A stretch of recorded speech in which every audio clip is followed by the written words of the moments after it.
Derick Giwner along with Matt Rose here at DRF headquarters to talk about the International Trot. $1 million is on the line on Saturday, October the 13th at Yonkers Raceway. There's an afternoon card. It starts at 1 o'clock. I think the International goes about 3:40 or so, right? They say 3:40, and they pretty much stick to the off times that they have posted due to the European simulcast. So safe to say that the $1 million Yonkers International Trot at Empire City Casino will go off approximately 3:40 p.m. And up there you see the field. There's a field of 10. The morning line favorite is Marauder with Ringo Starr Treb coming in from Italy as the second choice on the morning line, but I'm not quite so sure that's going to be the way they finish when the odds are done. Do you think that Ringo Starr Treb is going to take all the money or open up with all the money, such as the horse last year, Twister By, from the same trainer? I guess the International, good thing, opened up with all the money, went off a big price, and won by almost the length of the stretch. Do you see the same situation happening here with tons of European money coming in? I think we have to take into consideration here that this is a commingled pool with Europe. And you're going to have a lot of bettors over there who are going to be familiar with the Up and Quicks and the Ringo Starr Trebs and the Pastore Bobs. And they're going to back these horses because they're going to feel like, hey, I know this one's better than this one, and I'm going to go to it. And I think Ringo Starr Treb, from everyone I've spoken to, is the horse to beat of the Europeans. And we'll take a look at one of his races. He's raced in the Elite Lop, and he won the Elite Lop, and we're going to watch him do it right here. I mean, it was a big mile. 151 was the time for the mile, which pretty darn fast over the 5/8 track out there.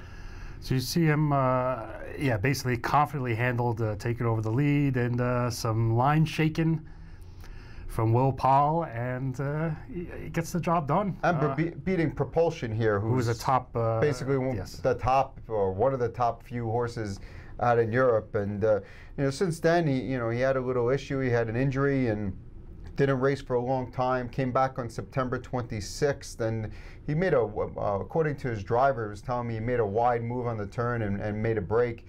He said that he's the type of horse that really doesn't like to be alone or by himself, and he just lost it on the turn, and that's why he qualified. He was really happy with the qualifier he put in. But you know what? There's still the question of form. I mean, he hasn't put in one of those a real race since the Elite Lop back in May. Can we expect him to come here and be strong? I would imagine he'll be 100% and ready to go. I'm just I don't know what kind of trip we're going to see from him. We know Pastore Bob is reportedly a big speedball, starting from the 5-post, which is obviously in this mile and a quarter event with a couple trailers is not a bad starting spot to fire out and cross over the lead.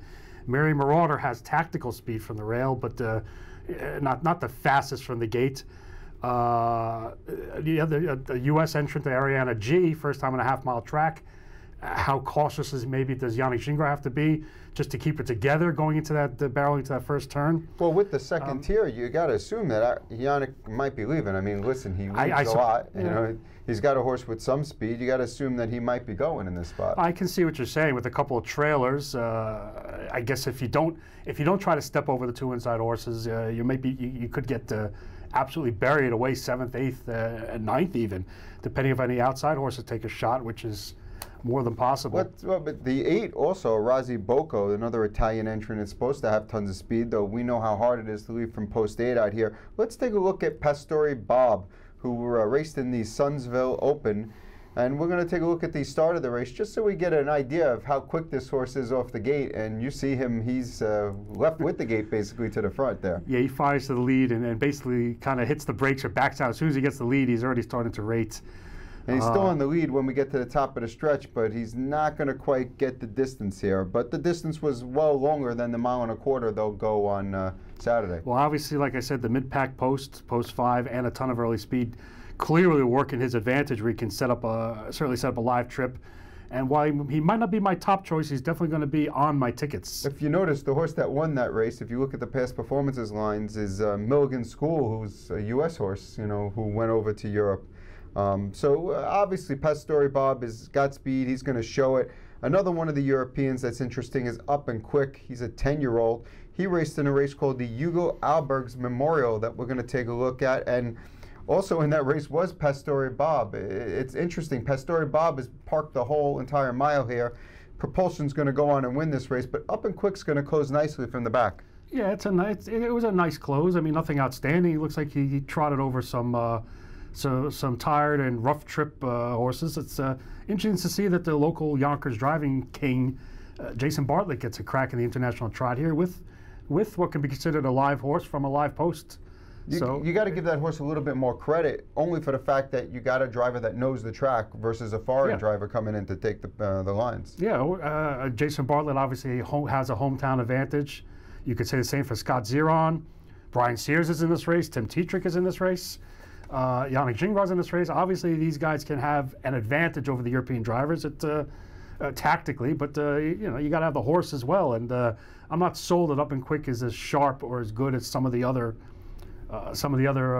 from the European contingent, but it's a good post, can make up for it, and we shall see. Before we get to selections, just to cover a couple other in the field, Cruzado della Noche came over really early for this race. I like that, actually, that he did that. I mean, you got to give the connections some credit there, and you got to think that maybe this horse is one that's been pointing for this race all year long, and by the fact that they came in early, they got the qualifiers, they have the horse ready. I would have liked to see one race. Yeah, but you know what? You see in the qualifier, he beat Homicide Hunter, and then basically 2 solid qualifiers. Last one on September 26th. I assume that's the time off leading to this race is by design. This horse raced in the U.S. in the past, has a 53-3 mark as a 3-year-old at Pocono. Like I said, I like the fact that they brought this horse over early, maybe got him settled, acclimated. These other horses have a week, I guess, to get used to everything in a quarantine or a detention. This horse has been here for a while. Maybe that works as advantage, and what could be a halfway decent price with some of the other horses garnering some of the attention here.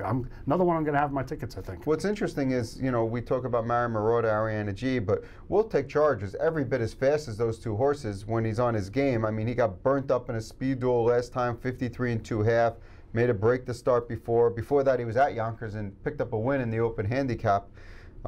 This horse is not a horse, that's incapable of winning this race if he gets the right trip. Well, we saw 3 starts ago when he raced at the Open. He was auditioning. You could say he was trying to audition for the International Trot. Did win that race. Didn't work. Didn't get originally invited, but now is in the race with the defection of one of the European horses. You know what? He's just regressed in his last couple. He threw in a break 2 starts back. I don't know what that was about, but that's really not a good sign. Then folded up pretty badly. I think he'd have to turn it around significantly to be a player here, especially from an outside post. So I'm not sold on him. Let's put it that way. So where are you going in this field? What are you looking at?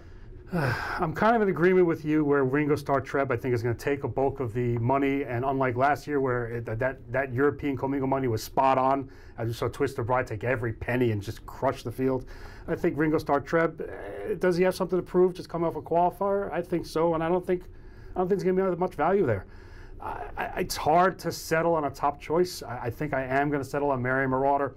We saw him run second, a solid second in last year's International Trot to the runaway winner. Has done nothing wrong this year, 6 wins in 10 starts. Perfect inside post for Zeron to use some tactical speed, like I mentioned before. And it's not like we're talking about a heavy favorite here or anything like that. I mean, he's listed 3-1 on the morning line. He may be somewhere around that price. I'm not going to use Ringo Starr Treb in my tickets. If he beats me, he beats me. I'm going to use Pastore Bob just with his tactical speed. I'm going to use Cruzado della Noche. Like I mentioned, I like the fact that he's acclimated here, arriving early.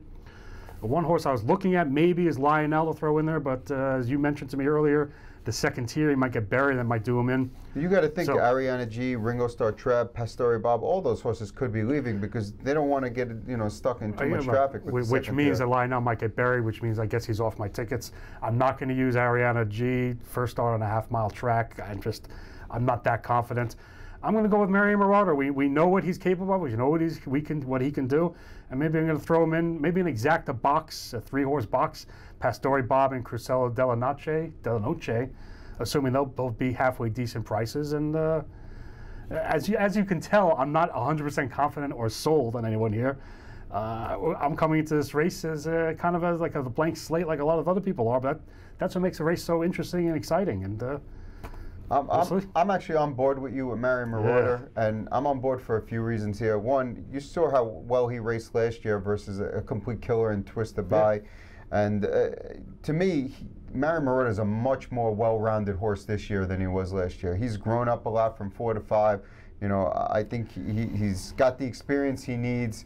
The extra distance shouldn't bother him at all. No, not at all. He's proven over this track. And quite frankly, I think you're going to get a good price on this horse. I think if you're going to get 3 to 1 on this horse. Yeah, that's what I'm saying, around his morning line and price. To me, that's an unbelievable price here. I mean, so I'm on board with Mary Marotta as my top pick. I'm going to use, as you said, Pastore Bob, because I think he does have that speed to get to the front. The stretch is a lot shorter than it used to be here since they've made the changes. I think he could get to the front and you know, at least hold on for something. So maybe I go Mary Marotta with Pastore Bob, Mary Marotta all with Pastore Bob in a trifecta, something like that. But I'm going to go with Mary Marotta, and I'm going to be betting it all on DRF bets, because if you look over my shoulder, it's right there. 15% rebate on all wagers on the International Trot card. So 12 races. 12 race card. You got the Rooney, which is $250,000, and you also have the Harvey, which is $250,000. All those races. We're even offering on a special pick 4 wager. 2 races from Yonkers, the International and the Harvey, right? I believe the Harvey International and 2 from Belmont. With 2 from Belmont, 2 stakes races. I know one's the Pebbles. I'm not quite sure what the other one is, but there's a pick 4 wager between the 2 tracks. You can get the rebate on that too. So that's hard to miss up. You don't want. What's the win bet takeout at Yonkers? About 17%. 18%. 18%. So you bet win at Yonkers this Saturday on DRF bets. It's only going to be a 3% takeout. Can't beat that. We wish you the best of luck. Before we go. Oh, wait, Matt's got something. He's got an international selection here, I think. I'll just give out, we have the Harry Harvey $250,000 Invitational Trot mile and a quarter with a 10-horse field.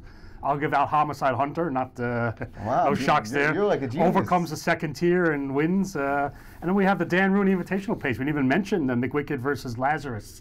What is this, round 5, I believe? Are they tied 2-2, I think?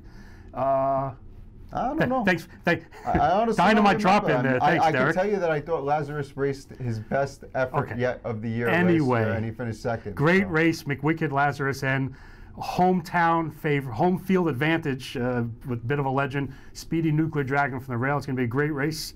Want to give Bit of a Legend a shot. Home field advantage. Upset the apple cart. There's my international Dan Rooney release. And now bet it on DRF bets. Bet on DRF bets. So when it loses, at least you get something back. Good luck.